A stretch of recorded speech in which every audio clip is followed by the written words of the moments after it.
I was a stage manager right out of college. I was making $3.24 an hour. I didn't really know what, and I didn't cry. Something magic could happen. And that's how I feel about Horizon. It's a movie I made for myself. Kevin Costner, a name that once made all of Hollywood bow its head. A man with proud blue eyes, the stance of an American hero, and a career that once blazed like wildfire. The Untouchables, Field of Dreams, The Bodyguard, and Dances with Wolves. The masterpiece that carried him straight to the Oscars on his very first turn behind the camera. For more than 4 decades, Costner has redefined the cowboy figure, crafting stories the whole world remembers. But that light never stood still. Behind the golden statue and multi-million-dollar blockbusters lay a private life filled with fractures, 2 marriages ending in divorces worth hundreds of millions, an out-of-wedlock child he once denied, swirling rumors of affairs, and a string of failures that made Hollywood turn its back. Costner once stood at the height of power, only to be recast in the public eye as the arrogant star who fell. Today, at 70, he admits that all he seeks is a quiet love. Something fame, fortune, and the spotlight have never given him. But the question lingers. After the scandals and heartbreak, will Kevin Costner be remembered for his talent and resolve, or for the scars of a personal life that never healed? And Horizon, the project into which he has poured his entire fortune, will it stand as his eternal legacy, or the final gamble of a flawed legend? If Field of Dreams once made you believe that miracles happen when you dare to dream, or if The Bodyguard once moved you to tears with its immortal love song, then hit like as a tribute to the man who poured his entire heart into every frame of film. Because behind the spotlight and the golden trophies, Kevin Costner's story didn't begin with glory. His first stage was classrooms that changed too often, a childhood haunted by the shame of always being the new kid, and a relentless longing to finally call someplace home. Early life. Kevin Michael Costner was born on January 18, 1955 in Linwood, California, into a middle-class family.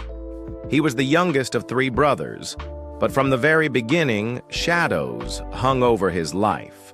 His second brother died shortly after birth in 1953.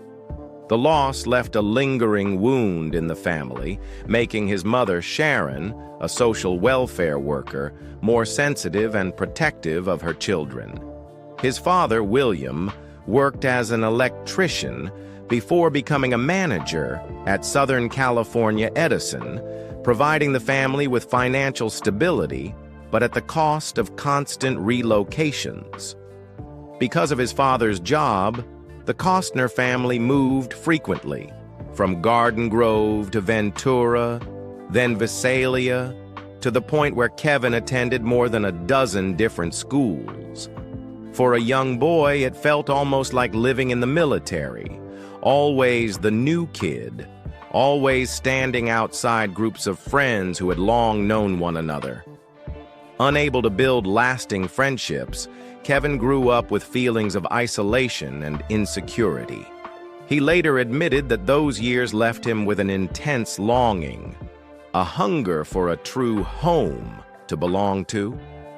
That theme would echo throughout many of the roles he chose later in life, but in childhood, it was simply an aching emptiness. Still, Kevin did not allow loneliness to consume him entirely. He found an outlet in sports and the arts. Baseball, basketball, football. Any sport became a place to channel his energy. On the field, the undersized boy, just 5 feet 2 inches when he graduated high school, could momentarily forget what it felt like to be on the outside. At the same time, he studied piano, sang in the church choir, and occasionally wrote poetry. These activities served both as an escape and as a way for Kevin to assert that he had a world of his own. But not every dream survived. A shoulder injury forced him to abandon his hopes of pursuing sports professionally.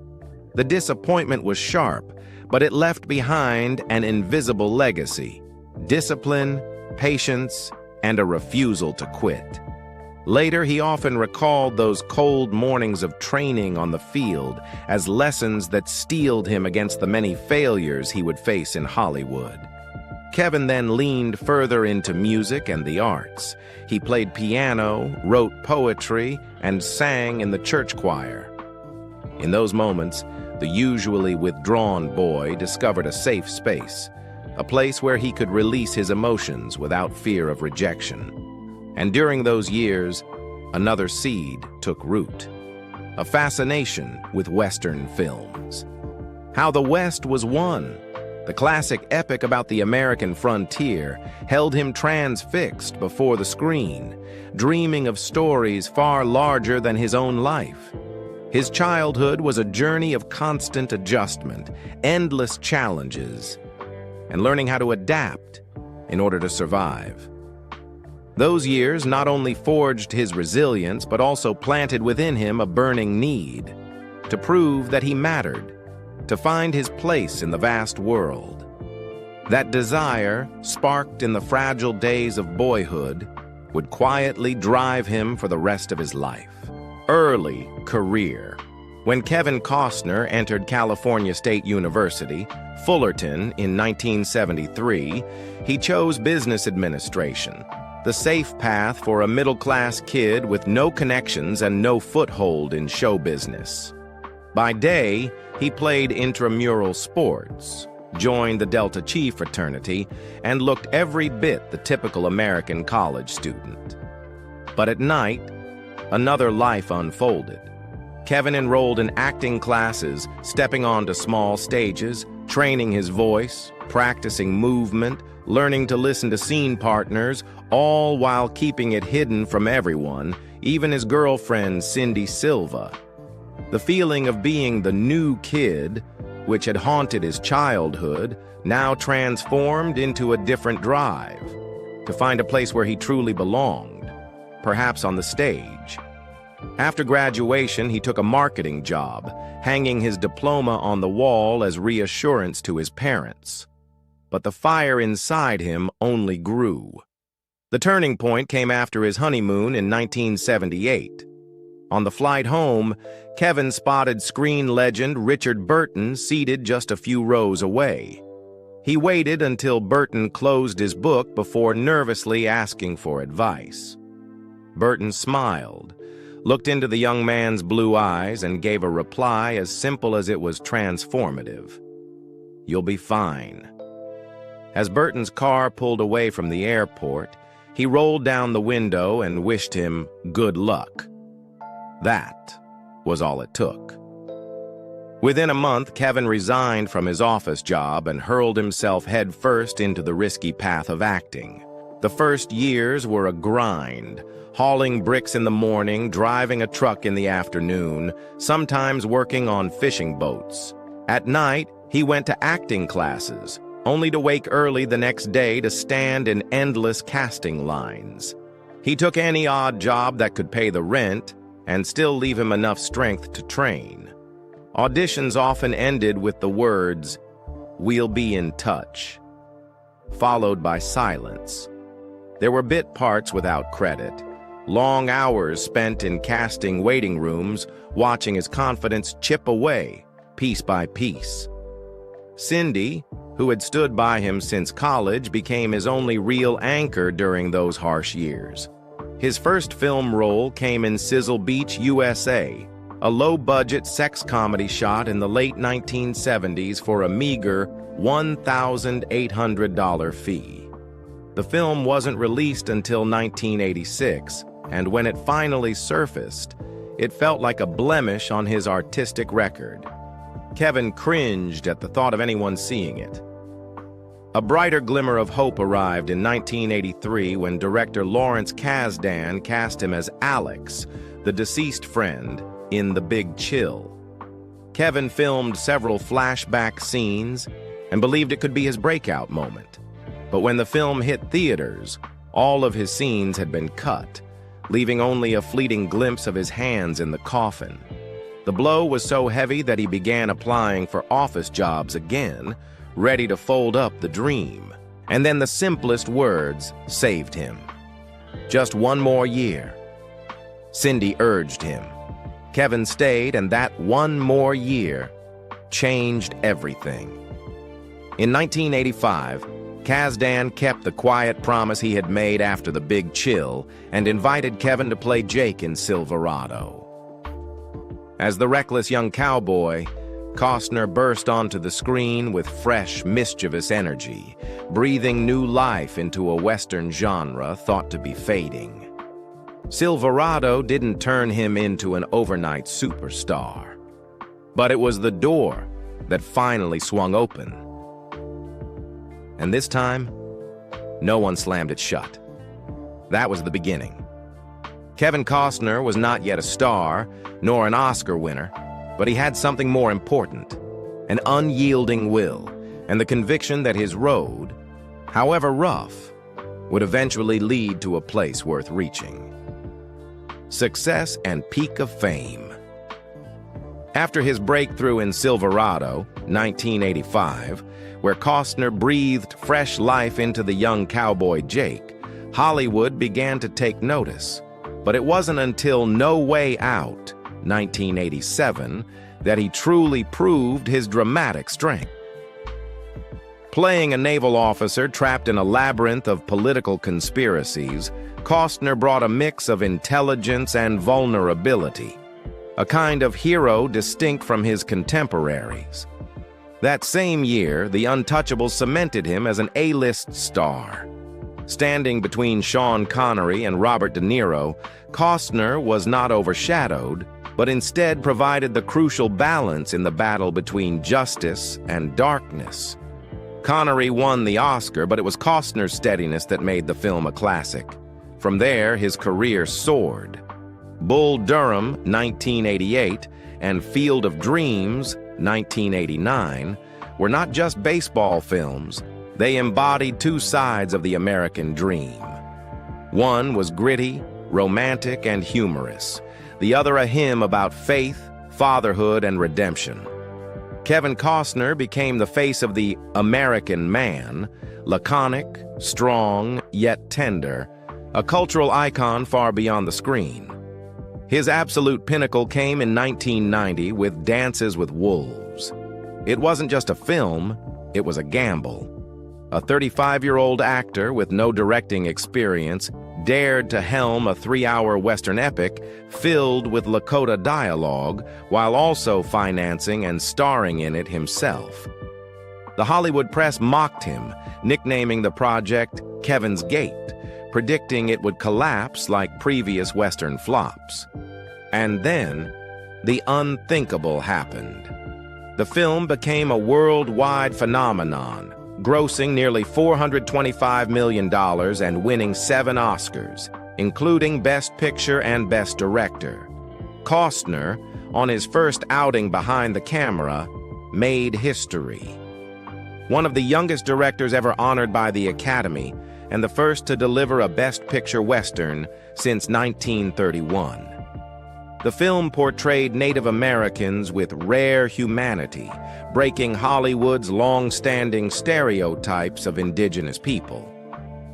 With this triumph, Kevin Costner transcended his status as a box office star to become a true filmmaker, someone with vision who could unite art and commerce, turning a Western dream into one of Hollywood's greatest milestones. Dances with Wolves not only brought him to the summit of fame, but placed his name alongside legends like Orson Welles and Clint Eastwood, actors who dared to direct and left a lasting legacy. The 1990s continued with a string of blockbusters. Robin Hood, Prince of Thieves, 1991, despite ridicule for his awkward English accent, grossed $390 million, proving his box office power. Oliver Stone's JFK, 1991, confirmed Costner's weight in political drama, sparking global debate. The Bodyguard, 1992, opposite Whitney Houston, became a cultural phenomenon. $411 million at the box office and the decade's best-selling soundtrack, led by I Will Always Love You.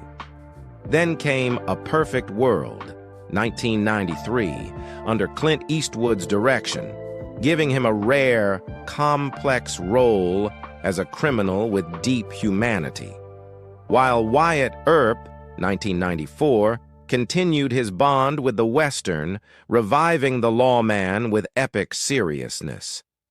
At the peak of his stardom, Kevin Costner seemed untouchable. He commanded fees of up to $20 million per film, among the highest in Hollywood at the time, and held creative power, choosing scripts, shaping projects. But the true value of this era wasn't in numbers. It was in the way Costner kept expanding his range. He refused to be boxed into the cowboy or American hero mold. Tin Cup, 1996, proved he could make sports lighthearted and romantic. Message in a Bottle, 1999, placed him in mainstream romance, where he retained sincerity without slipping into cliché. 13 Days, 2000, showed he could revive one of the most tense chapters in modern U.S. history, while Open Range, 2003, directed by Costner himself, restored grandeur and humanity to the Western, hailed by many critics as one of the best of its decade. Even when he embraced the role of a villain in Mr. Brooks, 2007, Costner shocked audiences with his cold, dual-faced menace, a complete inversion of his former good American man persona. Later supporting roles, Hatfield's and McCoy's, 2012, which won him a Golden Globe, Man of Steel, 2013, as adoptive father Jonathan Kent, or Hidden Figures, 2016, as the stern but fair NASA manager, only reinforced one truth. Kevin Costner's peak wasn't a brief blaze, but a foundation built to last across genres, decades, and transformations, with a versatility few actors have ever matched. Turmoil and Shadows. Kevin Costner's glory seemed untouchable in the early 1990s, but Hollywood is a place where no one stays on top forever. Just a few years after The Bodyguard, his career took a sharp turn into troubled ground, where failures, scandals, and fractures in his personal life exposed the darker side of a man once hailed as the biggest star in the world. The first stumble was Waterworld, 1995. Initially billed as the decade's great sci-fi epic, the film quickly descended into a production nightmare. Storms destroyed sets, costs ballooned from $100 million to $175 million, and the schedule stretched more than 150 days. Costner, both star and investor, even poured in an additional $22 million of his own money to keep the project afloat. In the end, while international box office and home video sales helped soften the blow, the press branded it Kevin's Gate, a symbol of arrogance and overreaching ambition. Worse, his longtime friendship with director Kevin Reynolds collapsed. Reynolds accused Costner of seizing control, stealing the director's chair, and swore never to work with him again. If Waterworld could still salvage something, The Postman, 1997, was a true disaster. Acting as director, producer, and star, Costner sank $80 million into this post-apocalyptic epic. Instead of being celebrated like Dances with Wolves, the film was panned mercilessly, grossing less than $30 million and sweeping the Razzie Awards. It became one of the most notorious flops in Hollywood history, nearly burying the reputation Costner had built over the previous decade. From #1 star, he suddenly became a liability, shunned by major studios and even Creative Artists Agency, once his powerhouse representative cut ties. His private life was equally turbulent. After 16 years of marriage, his 1994 divorce from first wife Cindy Silva left a painful void and a record $80 million settlement, one of Hollywood's most expensive divorces at the time. With his career faltering and family life in ruins, the tabloids swarmed with stories of infidelity, ranging from a nightclub hostess in London to high-profile co-stars. The most explosive was a brief affair with Bridget Rooney, which resulted in an out-of-wedlock child. Costner initially denied paternity, only later admitting after a DNA test that Liam was indeed his son. The ensuing legal battle over custody further tarnished the image of the all-American man. The 2000s offered little relief. Box office failures like 3,000 Miles to Graceland, 2001, and Dragonfly, 2002, devoured budgets but bombed, with some films not even getting wide international release. Costner, once commanding $20 million a role, now struggled for relevance, sometimes putting up his own money just to sustain projects he believed in. He also became entangled in lawsuits outside Hollywood. In 2010, his company, Ocean Therapy Solutions, provided oil separation technology to BP after the Deepwater Horizon spill. The deal erupted into legal disputes with partners, including actor Stephen Baldwin, who accused Costner of deception and profiting behind their backs. Though Costner ultimately won the case, the scandal reinforced his image as an overly ambitious star willing to gamble in risky arenas. Even when he clawed back acclaim with Hatfields and McCoys, 2012, and soared again with Yellowstone, 2018, backstage conflicts dogged him. Rumors swirled that he meddled too much with scripts and demanded filming schedules be adjusted to fit his passion project Horizon.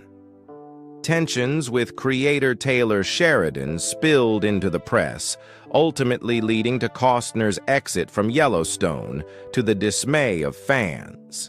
But perhaps the heaviest blow came in 2023, when his nearly 20-year marriage to Christine Baumgartner collapsed.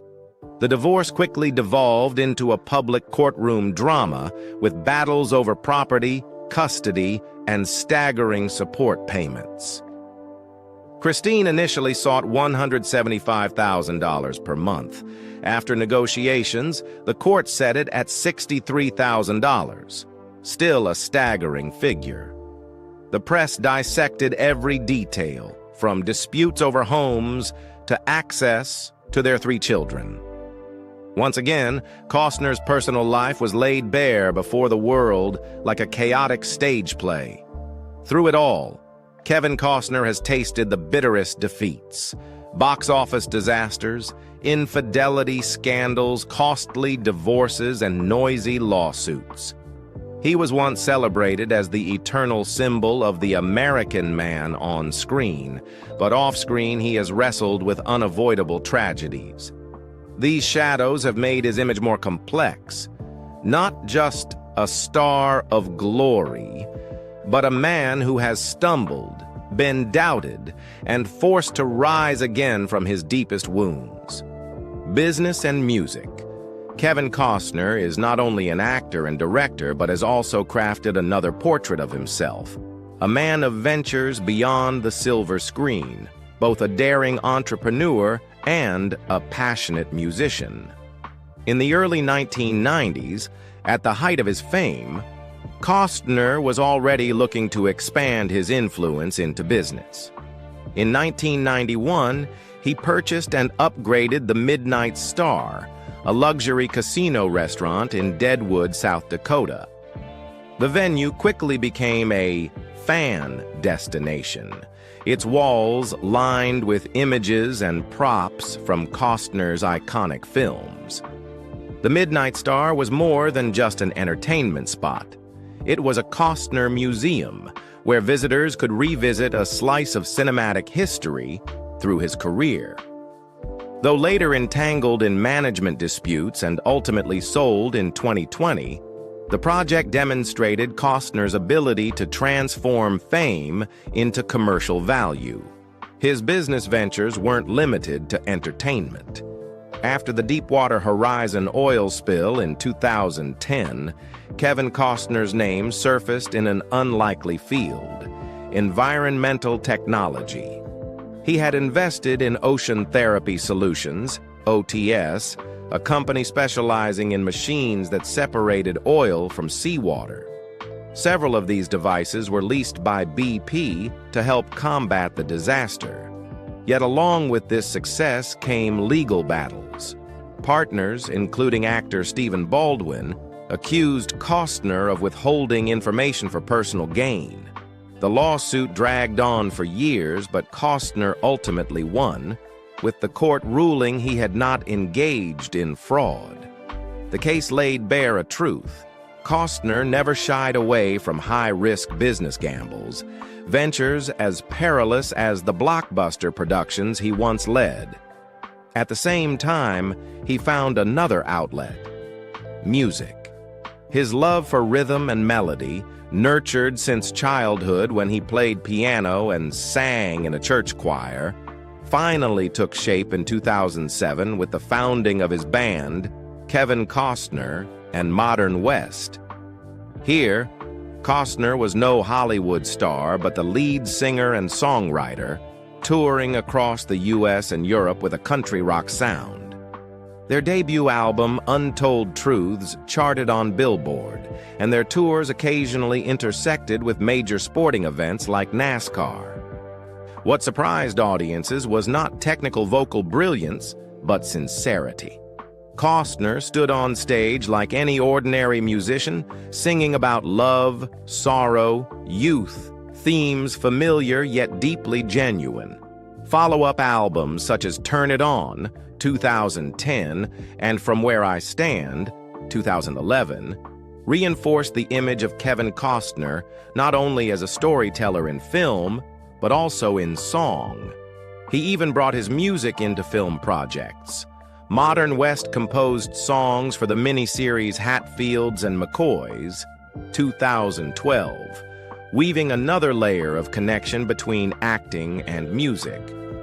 For Costner, music was not a side hobby, but a way to stay balanced amid the turbulence of Hollywood and business.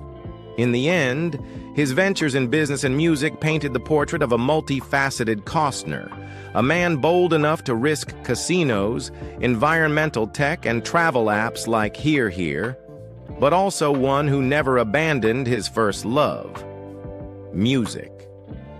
In both arenas, whether in triumph or setback, he has remained steadfast, always experimenting, always creating, always telling his story in more than one voice. Personal life. Kevin Costner once said, "A career can glitter, but family is the real test." And indeed, his private life has been filled not only with love, but also with turmoil. It all began with his first marriage to Cindy Silva, the woman who stood by him from their college days until he reached the peak of fame. They met at California State University, Fullerton, in 1975. Cindy, with a gentle beauty once compared to Snow White, a role she played at Disneyland while working part-time, quickly became the inspiration for the young business student. 3 years later, they married, 1978, at a time when Kevin was still an unknown, torn between marketing and late-night acting classes. Cindy became his anchor, the one who believed in him and urged him to give it one more year when Kevin nearly abandoned his dream after being cut out of The Big Chill. During their 16 years together, They had 3 children: Annie, 1984, Lily, 1986, and Joe, 1988. While Kevin grew busier on film sets, Cindy kept the family intact, raising the children and even assisting on the production of Dances with Wolves. On the surface, they were the perfect couple, a rising Hollywood star and his loyal wife, always smiling at premieres. But cracks soon emerged. Fame came fast, schedules grew relentless, and romantic roles constantly placed Costner alongside beautiful co-stars, all of which weighed heavily on the marriage. By the early 1990s, tabloids churned out stories of alleged affairs. From a nightclub worker in London during Robin Hood, Prince of Thieves to rumored flings with colleagues. Though Costner denied much of it, the erosion of trust was irreversible. Cindy, after years of trying to preserve their home, finally let go. In 1994, they officially divorced, ending a 16-year marriage with one of the most expensive settlements in Hollywood history, around $80 million. It was not just a financial blow for Costner, but a deep personal shock. From the man who seemed to have it all, he suddenly became a cautionary tale about the price of fame. Not long after, Costner entered one of the most controversial chapters of his life. A brief but consequential relationship with Bridget Rooney, heiress of the powerful Rooney family, owners of the Pittsburgh Steelers. In the mid-1990s, as his all-American man image faltered after divorce, news broke of his involvement with Rooney. The romance was fleeting, but in 1996, Bridget announced she was pregnant and insisted Kevin was the father. Publicly, Costner remained evasive, even silent, refusing to acknowledge the child. The scandal erupted. A star fresh from a costly divorce now accused of abandoning his own child. For years, Kevin did not directly admit paternity. Bridget stood firm, and eventually a DNA test confirmed the truth. Liam Timothy Costner, born November 1996, was indeed his son. Kevin later established a trust fund to secure Liam's financial future and agreed to provide support. Yet unlike his 3 children with Cindy Silva, Liam never appeared publicly as part of Costner's family image. He grew up mainly under his mother's care and later with stepfather, billionaire William Koch. The episode left a deep scar on Costner's reputation. In the public eye, he was no longer just the Oscar-winning star, but also a man accused of dodging responsibility. Tabloids magnified the weak father-son bond, portraying Costner as someone more concerned with career and image than fatherhood.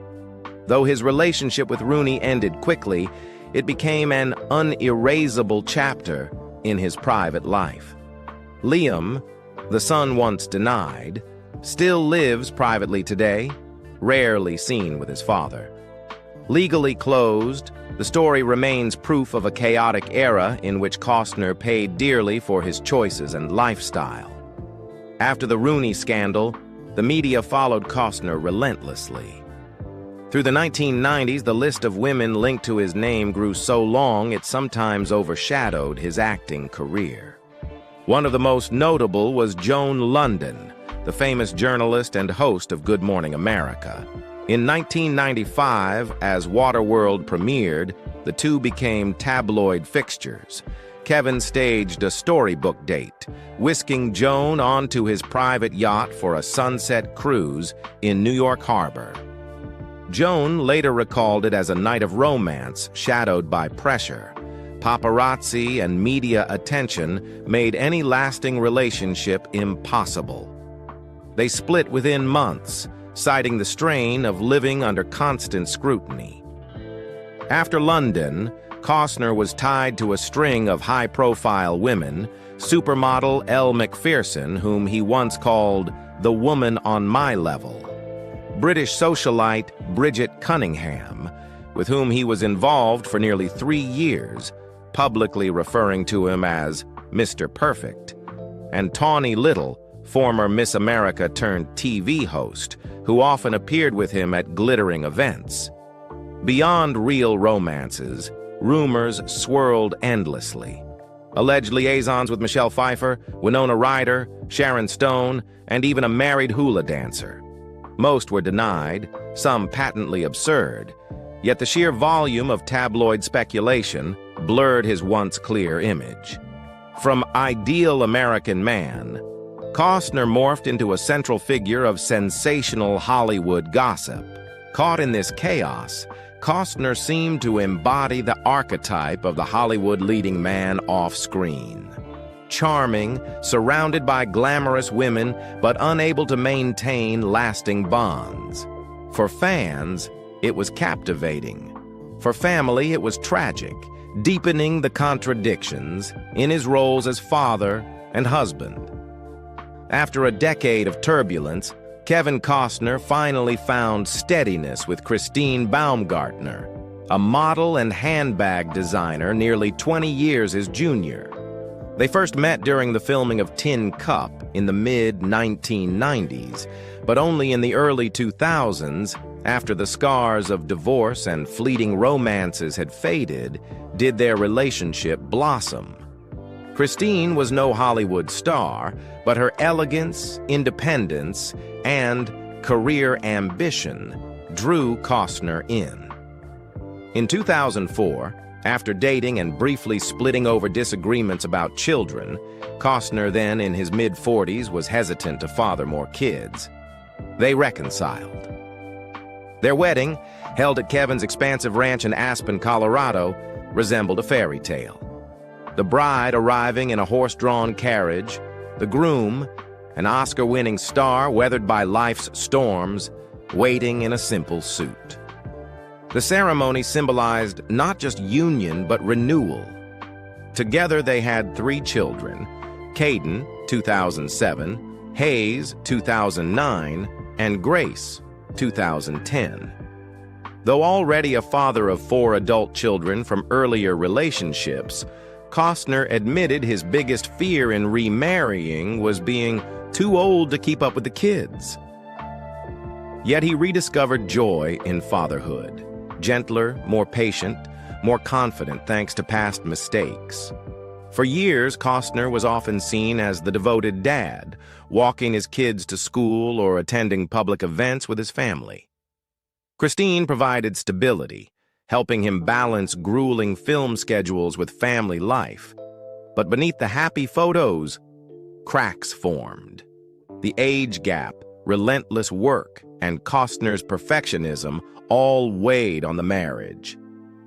The breaking point came in 2023 as he poured himself into his passion project, Horizon, while clashing with the Yellowstone production team.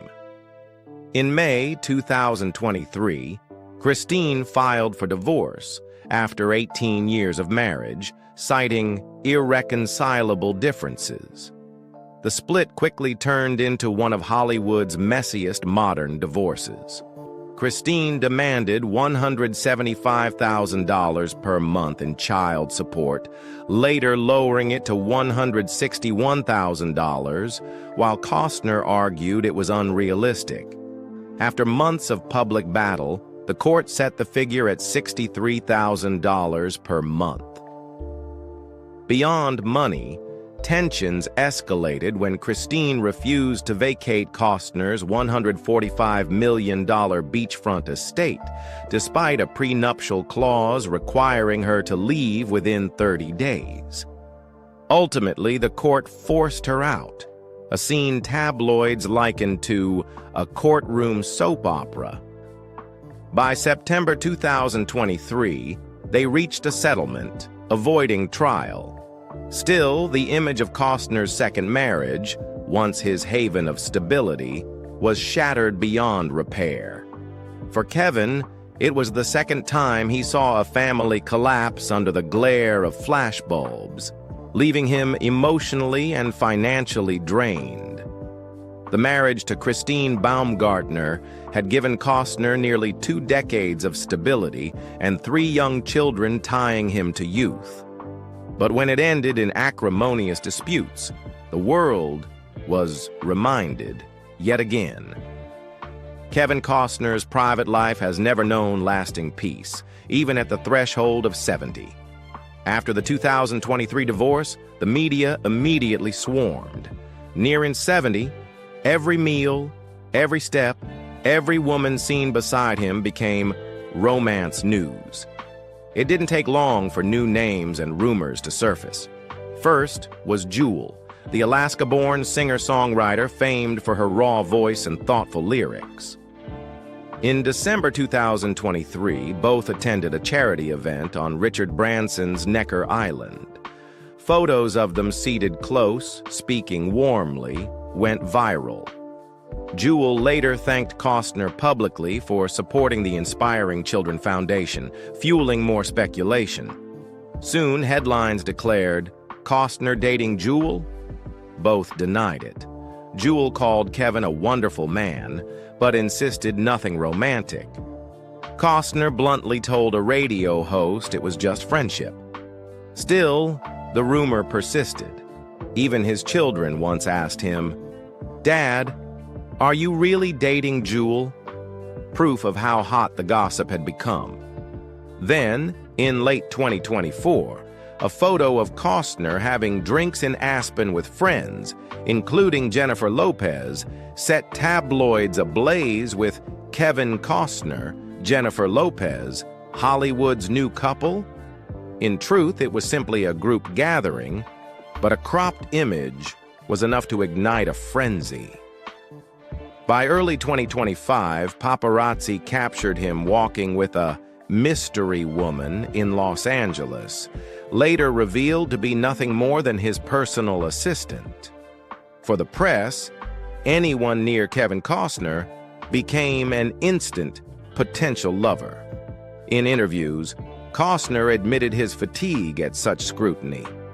"If I have lunch with a female friend, the next day it's a dating rumor. I've learned to laugh at it." At this stage of life, after 2 failed marriages and countless women linked to his name, Costner says he has no interest in Hollywood-style romances anymore. What he wants is peace. If love comes again, it has to come with respect, simplicity, and a clear prenuptial agreement. Today, Costner devotes more time to his 7 children than to any high-profile affair. He avoids public dating, keeping relationships within his circle of friends and colleagues. Yet for a star, once hailed as America's dream man, the media will never stop pairing him with new faces. In the public imagination, Kevin Costner remains one of Hollywood's eternal leading men, every private step ripe for transformation into a headline. Legacy and influence. Kevin Costner, despite failures, scandals, and the rough stretches of his career, has managed to preserve the image of the quintessential American man, laconic, tough, yet deeply humane. Even his harshest critics have had to admit that he has left behind a rare cinematic legacy.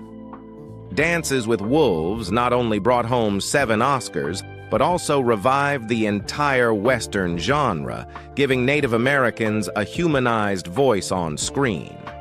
Alongside Bull Durham and Field of Dreams, he turned baseball into a cultural metaphor, a stage where family, memory, and faith were brought to life through art. Costner's influence lies not only in the films themselves, but also in his willingness to stake his reputation on risky projects, to step into the roles of producer and director when no one else believed. On television, he rewrote the rules with Yellowstone, turning cowboy drama into a global phenomenon. And with music through Modern West, he proved that his creative passion was not confined to film. He has inspired later generations of artists with his resilience and his insistence on self-determination. showing that a star can stumble yet still redefine himself, transforming failure into fuel. His legacy is not just the award-winning films or the box office hits, but the enduring imprint of an archetype etched into public memory, the American man. Authentic, flawed, yet always holding on to faith. Current life. At 70, Kevin Costner is no longer the invincible star of the 1990s, but he has never stepped back. After his highly publicized divorce from Christine Baumgartner in 2023, Costner chose to live more privately, devoting much of his time to his 7 children, from his grown-up kids to the 3 youngest still in school. He avoids appearing publicly with new partners, ignoring rumors linking him to Jewel, Jennifer Lopez, or other mystery women. He's admitted himself, if love were to appear again, it would have to be simple and respectful, no longer the noisy Hollywood romances of the past. On the artistic front, Costner is living inside the biggest gamble of his career. Horizon, an American saga.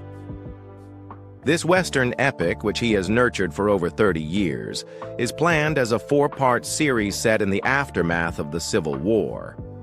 Costner not only directs, produces, and stars in it, but also invested more than $38 million of his own money and mortgaged his Santa Barbara estate to finance the project.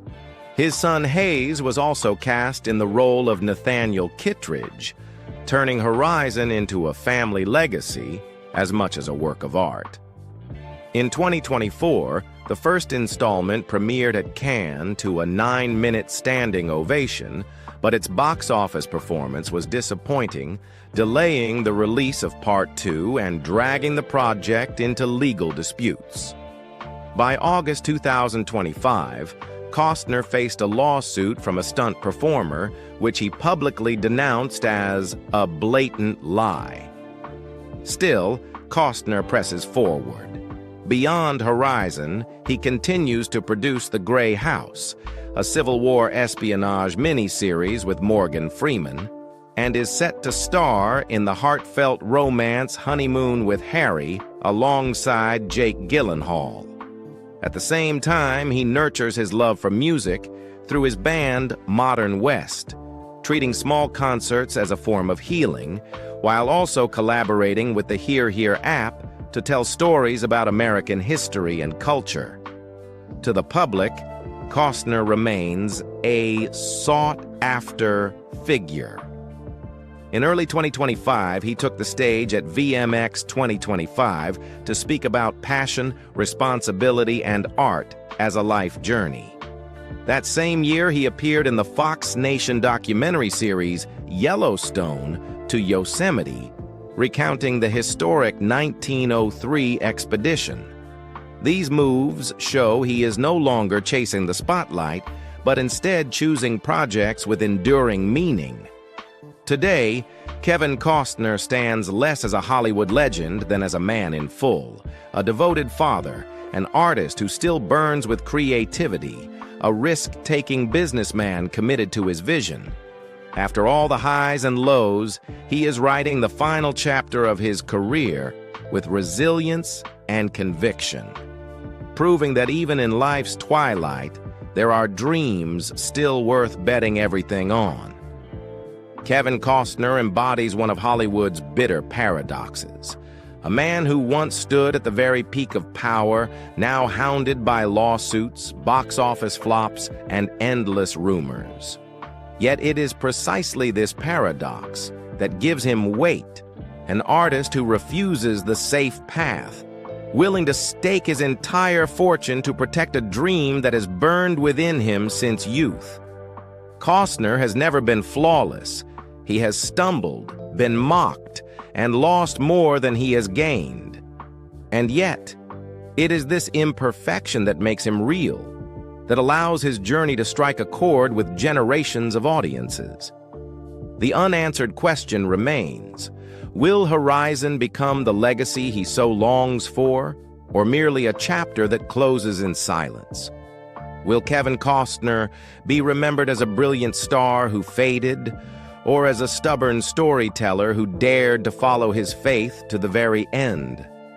The answer will not come from courts or box office tallies, but from the memories of those who once sat in the dark of a theater, held still by the sight of a man standing in a field, at a frontier, among dreams that refused to die. And you, in your own memory, who is Kevin Costner? A legend of the screen or a defiant dreamer? Share your thoughts in the comments, and don't forget to follow so you won't miss the next stories about Hollywood's enduring icons.